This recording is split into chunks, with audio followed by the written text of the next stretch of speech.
മക്കളെ മുടികെട്ടുന്ന കോലം നമ്മൾ കാണുന്നില്ല, മക്കളെ പെൻസിന്റെ രൂപം കാണുന്നില്ല, നെരിയാണിക്ക് താഴെ വലിച്ചിറങ്ങുന്നത് കാണുന്നില്ല.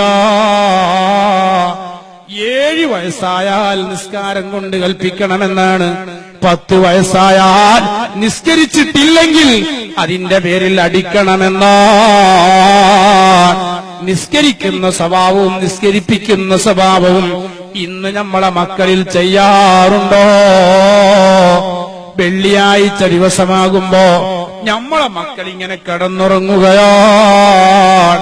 ഉമ്മ പറയും, എന്റെ മകന് മദ്രസയില്ലാത്ത ദിവസമാണ്, അവൻ അല്പം ഉറങ്ങിക്കൊള്ളട്ടെ. പട്ടികൾക്ക് തുല്യരായ, നായകൾക്ക് തുല്യരായ മക്കളായി നമ്മളെ മക്കളും വീട്ടുകാരും മാറുകയാണ്, മനുഷ്യര് മാറുകയാണ്. നമ്മളെ വാപ്പ ഗൾഫിൽ പോയി 10,000 ശമ്പളം കിട്ടിയാലും, 1000കണക്കിന് വരുമാനമുണ്ടായാലും നമ്മളെ വീട് കടത്തിൽ നിന്ന് മോചിതരല്ല, കടത്തിൽ നിന്ന് രക്ഷപ്പെടുകയില്ല. ഇന്നത്തെ വീടിന്റെ കഥ എന്താണ്? ഉമ്മക്കും ബാപ്പക്കും നിസ്കാരമല്ല, വിഷയം മാറിപ്പോകും. മക്കളെ ചെയ്യ അത് തന്നെയാണ്. സുബൈക്ക് വിളിച്ചുണർത്താൻ മക്കളില്ല, ബാപ്പയില്ല, അവരെ ഉറക്കുകയാണ്. പട്ടികൾക്ക് തുല്യരാ.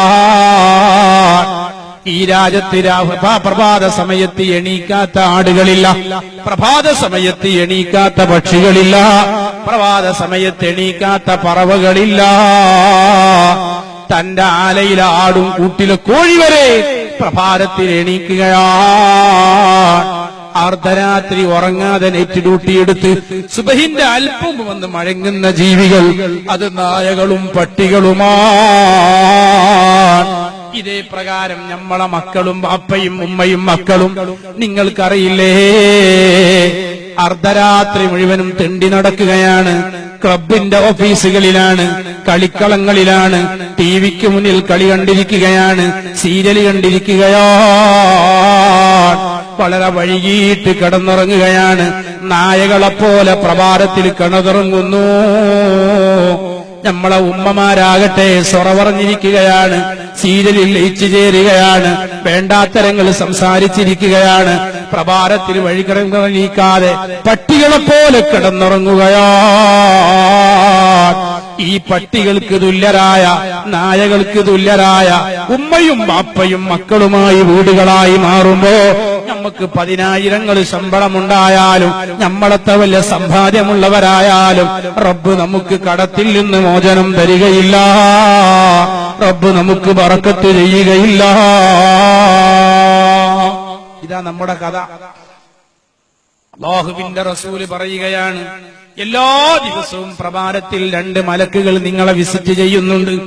ആ മലക്കുകളെ കാണുമ്പോ കോഴി കരയുന്നു, ആട് കരയുന്നു. ആ മക്കള് നിങ്ങളെ വീടിന്റെ ഉമ്മരത്ത് വന്നിട്ട് ദ്വാർക്കുകയാണ്, അല്ലാഹുമ്മ അഅതി മുൻഫിഖൻ ഖലഫാ, ഈ വീട്ടുകാരന് 100 രൂപ ചെലവുണ്ട് റബ്ബേ, 110 രൂപന്റെ വരുമാനം കൊടുക്കണേ അല്ലാ. ബാപ്പ നായകളെപ്പോലെ, ഉമ്മ പട്ടിയെപ്പോലെ, മക്കള് നായെപ്പോലെ, മക്കള് പട്ടികളെപ്പോലെ വീട്ടിൽ കടന്നുറങ്ങുകയാ. ആ മലക്കുകൾ ദ്വാരക്കാരെ തിരിച്ചു പോകുമ്പോ നമ്മളെ വീട് എത്ര ക്ഷാമമുള്ള വീടായി മാറുന്നു പ്രിയപ്പെട്ടവരെ. അതുകൊണ്ട് ബറക്കത്തുള്ള മക്കളാകണം, പ്രഭാതത്തിൽ വിളിച്ചുണർത്തുന്ന മക്കളാകണം, നിസ്കാരിപ്പിക്കുന്ന മക്കളാകണം, നല്ല കാര്യങ്ങൾ ചൊല്ലിപ്പിക്കുന്ന മക്കളാകണം. 10 സ്വലാത്ത് ചെല്ലാതെ ഭക്ഷണം കൊടുക്കാത്ത ഉമ്മയില്ലേ? കിടന്നുറങ്ങുമ്പോ ഉമ്മ ചോദിക്കുന്ന, മോനെ 10 സ്വലാത്ത് ചൊല്ലിയിട്ടില്ലേ? മദീനത്തെ പള്ളിയിലെ മക്കള് കിടന്നുറങ്ങാൻ വരുമ്പോ ഉമ്മമാര് ചോദിക്കും, മക്കളെ നിങ്ങൾ മദീനത്ത് പോയി മുത്തുനബിയെ കണ്ടിട്ടുണ്ടോ? മുത്തുനബിയെ കണ്ടിട്ടില്ലെന്ന് പറഞ്ഞാൽ ആ ഉമ്മമാര് ശകാരിക്കുകയാണ്. മുത്തുനബിന്റെ മുഖം കാണാൻ അവർ സമയമുണ്ടെങ്കിൽ മദീനത്തെ പള്ളിയിലേക്ക് തിരിച്ചയക്കുകയാണ്. ഇതേ പ്രകാരം പൂർവികരായ നമ്മുടെ ഉമ്മമാര് ആ മക്കൾ വീട്ടിലേക്ക് വരുമ്പോ, മക്കളെ 10 സ്വലാത്ത് ചൊല്ലിയിട്ടേ ഭക്ഷണം തരൂ, 10 സ്വലാത്ത് ചൊല്ലിയിട്ടേ കിടന്നുറങ്ങാൻ അനുവദിക്കൂ. ഇങ്ങനെ മുത്തുനബിയെ പരിചയപ്പെടുത്തുന്ന ഉമ്മയാണ്. ഇന്നോ കാളപൂട്ടുകാരന്റെ കാളക്ക് തുല്യരായി. ചെറു